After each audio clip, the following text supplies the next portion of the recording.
Hey guys, my name is Caleb. I own a small custom furniture shop in Helena, Montana. It's called Second Son Woodworks.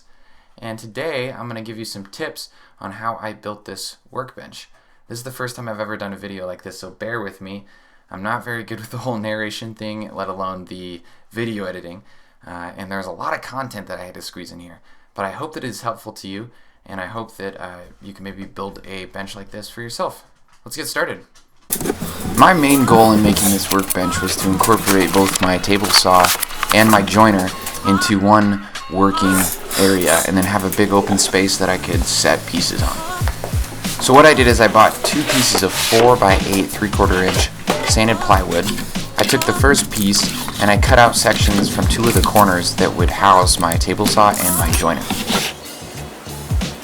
The nice thing about this design is that the measurements for these spaces that you cut out can vary depending on the tool that you have. For my Dewalt table saw, it's about 2 feet by 2 feet, but that can change depending on the tool that you are using.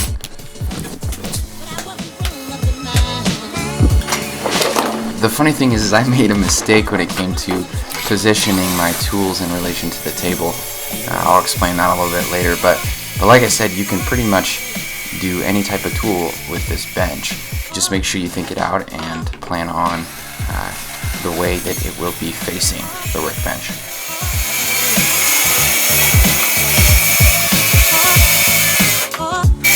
After you cut these pieces out, make sure you set them aside. They'll be used later on in the project.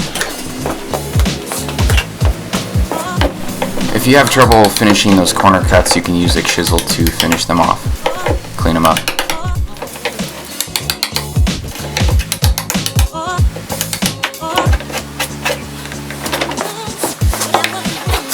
After that, I got the second piece of plywood and I cut out sections for the legs.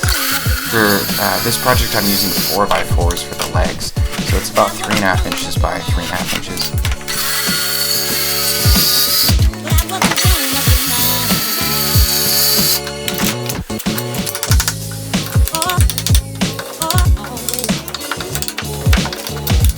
Then I went ahead and cut everything down to length.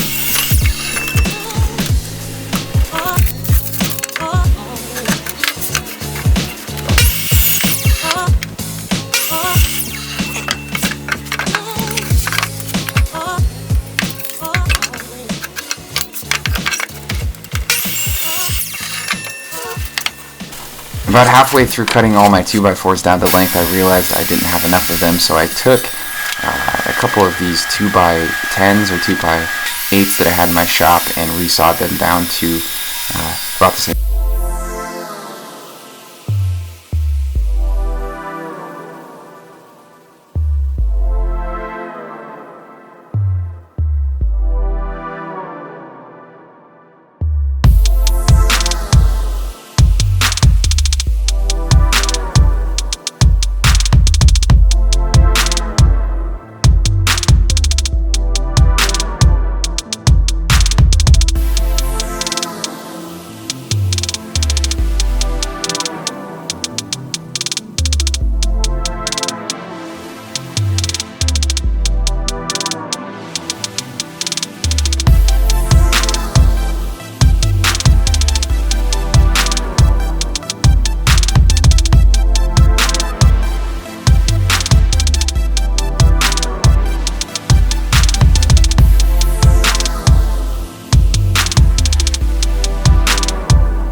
out the different pieces for the legs. Like I said before, I'm using 4x4 legs.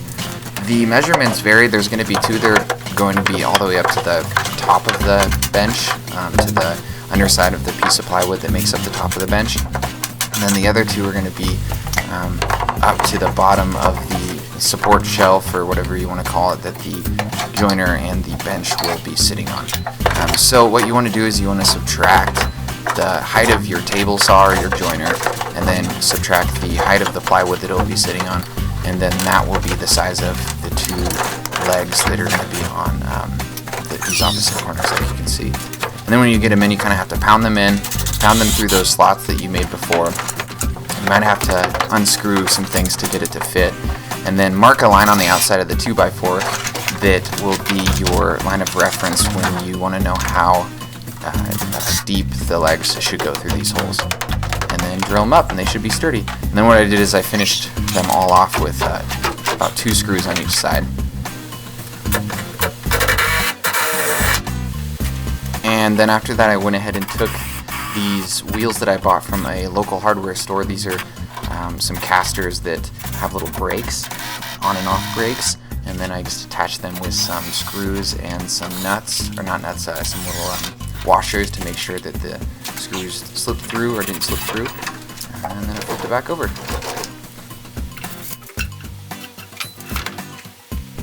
From there, I went ahead and took another 4x4 and cut some support beams that would be underneath the top of the table, and then they would go all the way down to the shelf storage area.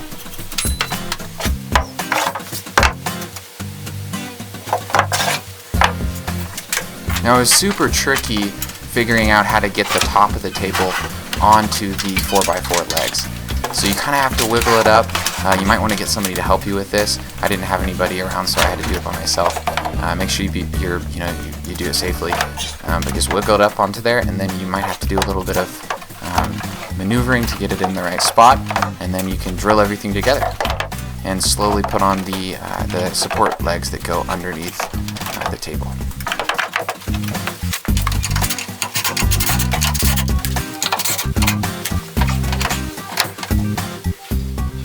I had to do a bit of extra adjustments for this side because of my mistake that I had made. Hopefully you won't make this the same mistake, or hopefully you will go for the way that I had wanted to do it. If you do, leave a comment, let me know how it goes, because I think it'd be sweet to see the fence sliding into the table. But yeah, good luck.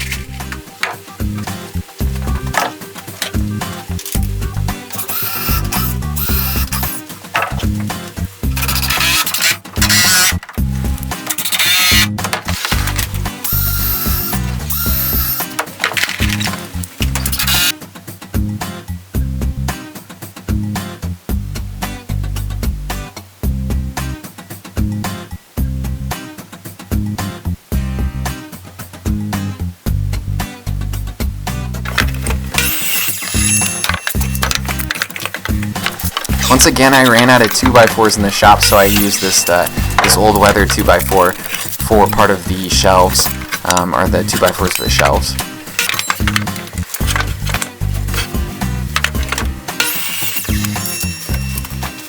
I added a few more 2x4s for support of this corner that I could run rails across for the shelf, or the top that the table saw would be sitting on.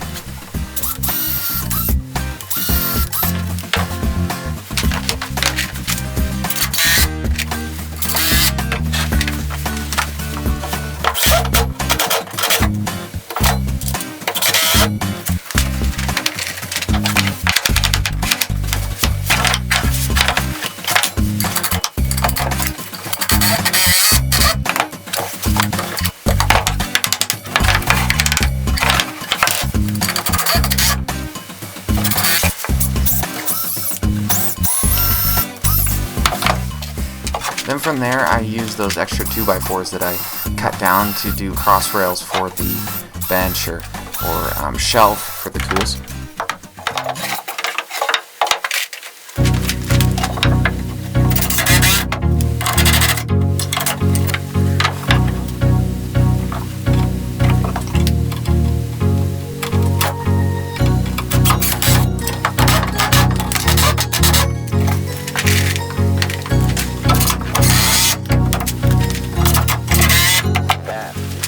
that, I went ahead and took that leftover piece of plywood that we had cut out at the beginning of the movie and mounted that up with the other 2x4, and I tried to just level it out as best as I could. I ended up having to do an adjustment later on after I put the table saw on because it wasn't completely flat.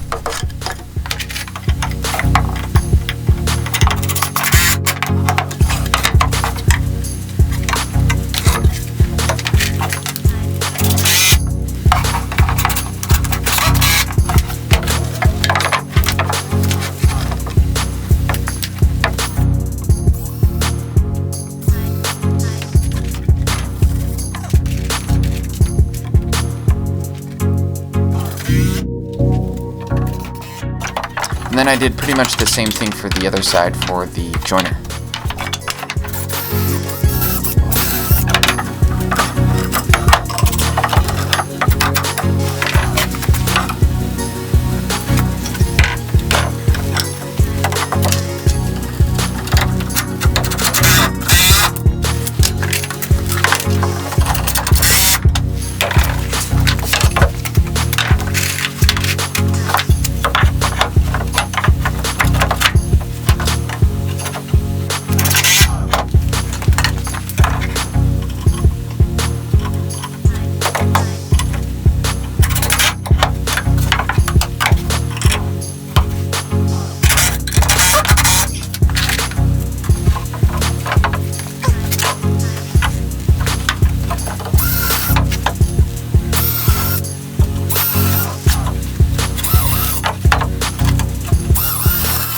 After that, you can drill the tops on and hope that you made the right measurements. At least that's how I felt.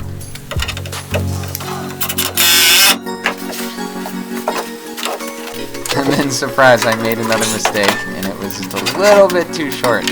So I used a couple scraps of plywood that I had left over in the shop and added them underneath the joiner.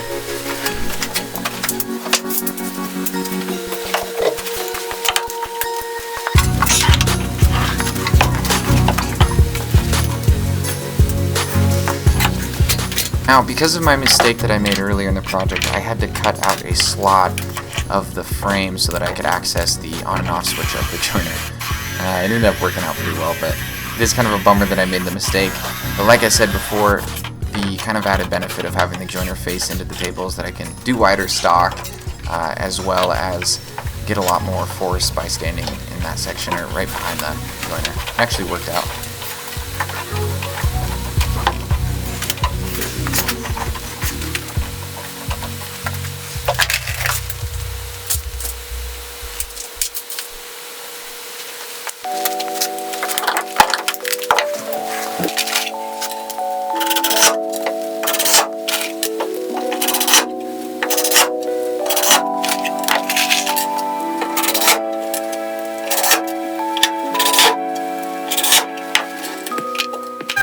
From there, I threw on some eye protection, a respirator, and some earmuffs, and went to sanding. It took a while to sand this off. I just wanted to kind of smooth it out and get some of the big scuffs and whatnot out of the table, and kind of open up the grain to accept some oil.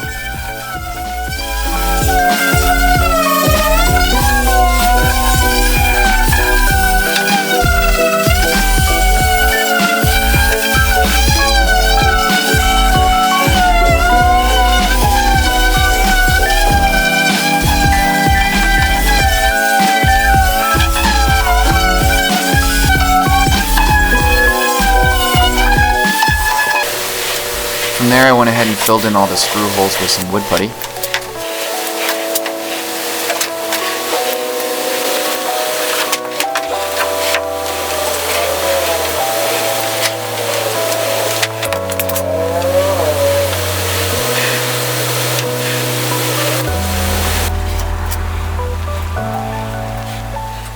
For some reason, I couldn't find the media or the video of me sanding these off, but I just took a little piece of 220 sandpaper and sanded off these areas that I put the wood putty.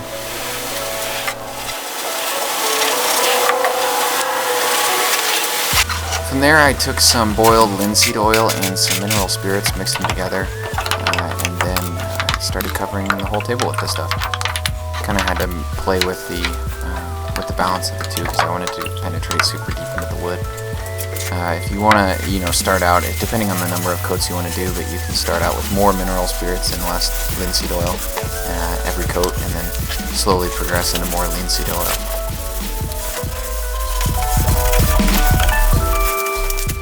Like I said before, the number of coats can vary. I only did 2 because I knew that I would be scuffing up the top of the table anyway, since it's going to be my workbench.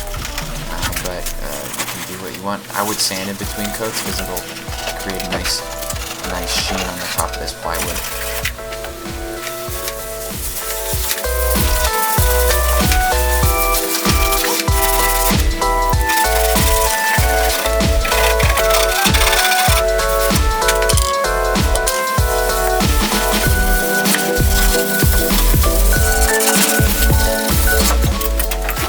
And there you have it, folks.